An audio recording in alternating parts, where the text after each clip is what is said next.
Hi, it's John from Ultimate Marketing. We're here at the Etihad Stadium for the big launch night of the City Circle. Come on, let's go and have a look.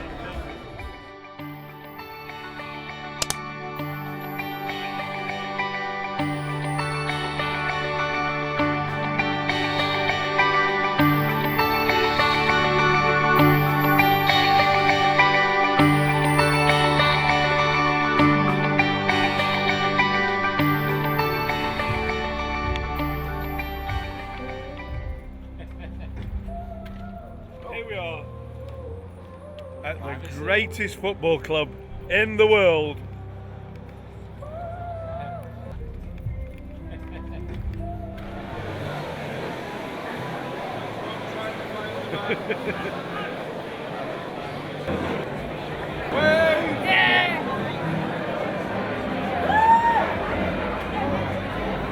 Some blue moon,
come on.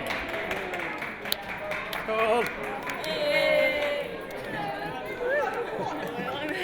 Hey.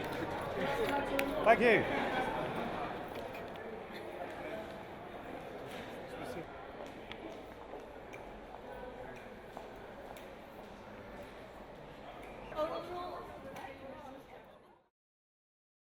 Five.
away from Bolton. Yeah. Have you had a good night really? Yeah, it's excellent.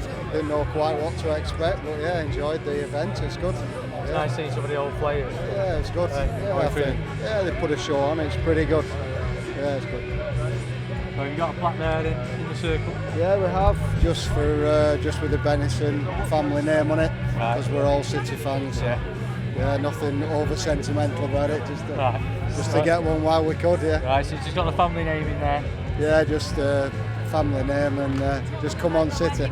Daughter's just got married and we were at Blenheim Palace in Oxfordshire. All right, yeah. And it was obviously a formal occasion, but I did a bit of City at the end, presented my new son-in-law with a Mancini scarf and a Zabba mask, which in the setting was probably a first, but it's got to be done. I take it he's a blue then? No, he's not. Oh! No. You're not converted him then? He's a part-time red, so that's why. Right. He got a Murray survival kit presented. So. I'm glad you enjoyed tonight, mate. Yeah, excellent. Well, my first game, I go back to, my first game was 1955, Sunderland at Main Road, and we won 3-1. I can remember that.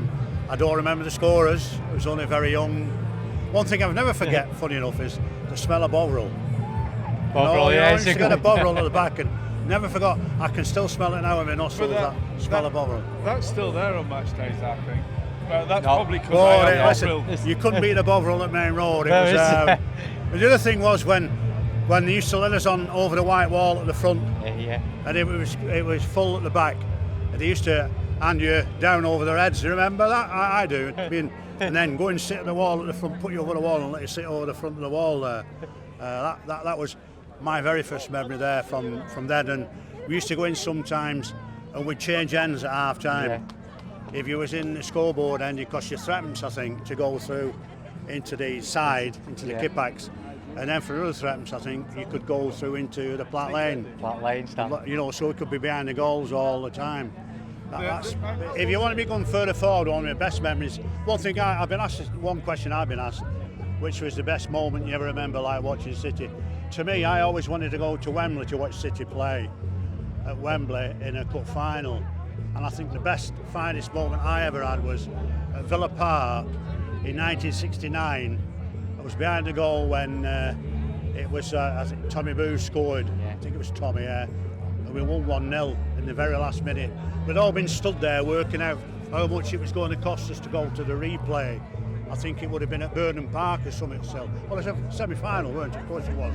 And then we got a corner. Somebody went down and at the far end, and they nearly scored, and we broke away. We got a corner. Then we scored from the corner, so we didn't need the replay.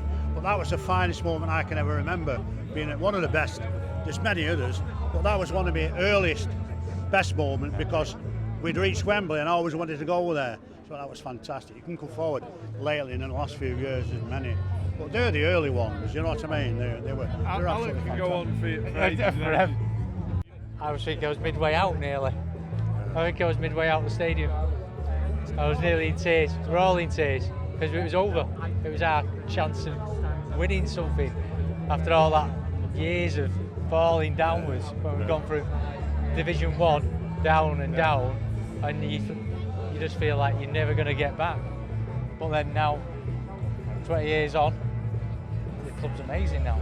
It's you know one of the strange things about that game? I don't know if you can remember. Like we after the game, during the game, that last 5 minutes when it all happened, and the penalties, and everything, the extra time, and then the penalties, the emotion and everything was. Do you remember the emotion was so fantastic? You know, when the game was over, everybody was silent. Wow. Nobody had anything to say, did it? It all went quiet. All the emotion had gone in that half an hour, hadn't it? And I think now when he, like the Aguero scenario, that famous moment, that was, I still had in my heart, I still had the belief that we were still going to do it, even though there was people crying around me. Right. You still had that belief, and I think that's what you get with City fans, mate. Oh, City fans are absolutely fantastic, aren't they? They're soul of the earth, City fans, aren't they? Can't beat City fans for a laugh and a joke. We've always had to have a sense of humour, haven't we? I mean, you know, the others, they've no sense of humour, no nothing, have they? We've always had to. Look, 35 years are in the Mick took out of us. we've had to have a sense of humour, haven't we? And the up and down roller coaster. Look, if we hadn't had a sense of humour, we'd been on a funny 5 years ago, wouldn't we? If you understand what I mean. Yeah, fantastic.